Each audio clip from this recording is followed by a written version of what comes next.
Bonjour, monsieur le jardinier. Votre arrosoir est toujours aussi fantastique. Il arrose tous les végétaux tout seul. Ah, ça oui, Julie. On peut compter sur lui. Hé, la poule! Arrête de manger toutes mes graines de haricots, sinon rien ne va pousser. Mais ça pousse comment, un haricot? Je vais te dire.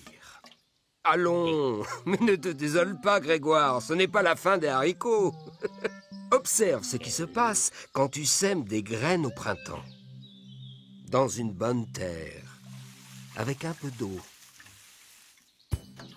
un peu de temps, de la lumière et de la chaleur. Oh,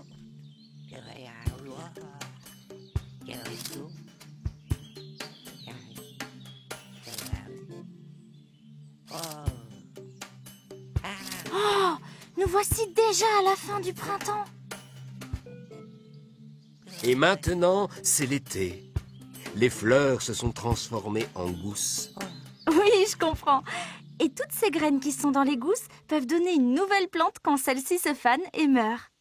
Voilà, on est parti de la graine et on revient à la graine. On appelle ça le cycle de vie des végétaux.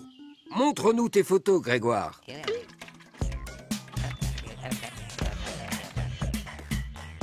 Ah oui! On voit bien la graine.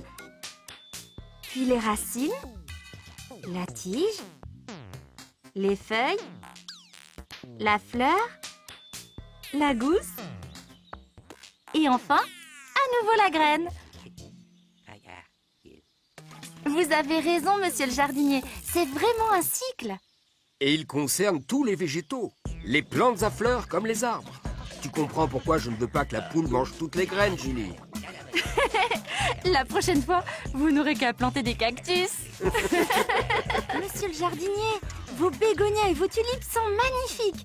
Je veux les mêmes dans mon jardin. Mais je n'ai pas de graines. Merci, Julie. Mais tu n'as pas besoin de graines. On n'a pas besoin de toi non plus, petite abeille. La pollinisation, c'est pour la reproduction sexuée. Pour reproduire des bégonias... Mais montre-lui plutôt, Grégoire. Mais arrête, Grégoire. Je ne veux pas que tu les coupes. Ne t'inquiète pas, Julie. Grégoire coupe un seul rameau pour le placer dans un verre d'eau. Pour la tulipe, Grégoire va faire autrement. N'aie pas peur, Julie. Regarde bien. C'est ce qu'on appelle un bulbe, non? Oui, et si tu le plantes dans ton jardin, Julie, tu auras une tulipe exactement identique à celle-ci l'an prochain. C'est incroyable. Alors la tulipe peut se reproduire toute seule à partir d'un bulbe. Oh, il n'y a pas que les plantes à bulbes qui peuvent le faire. Il y a aussi les plantes à tubercules. Tu trouvais mes pommes de terre magnifiques? Ce sont en fait des tubercules qu'on trouve sous terre. Ah, on les ramasse pour les manger et on en replante une pour en avoir de nouvelles. Tu as déjà vu une pomme de terre germer? Bien sûr, il faut plusieurs semaines. Et pour les fraises, comment ça se passe?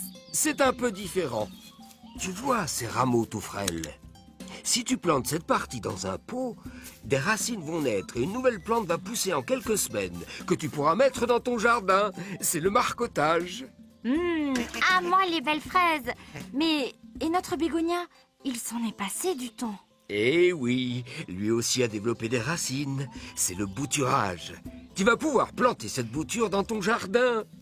Donc, il existe des plantes qui peuvent se reproduire sans graines par bouturage, par marcottage ou en produisant des nouveaux bulbes ou des nouveaux tubercules.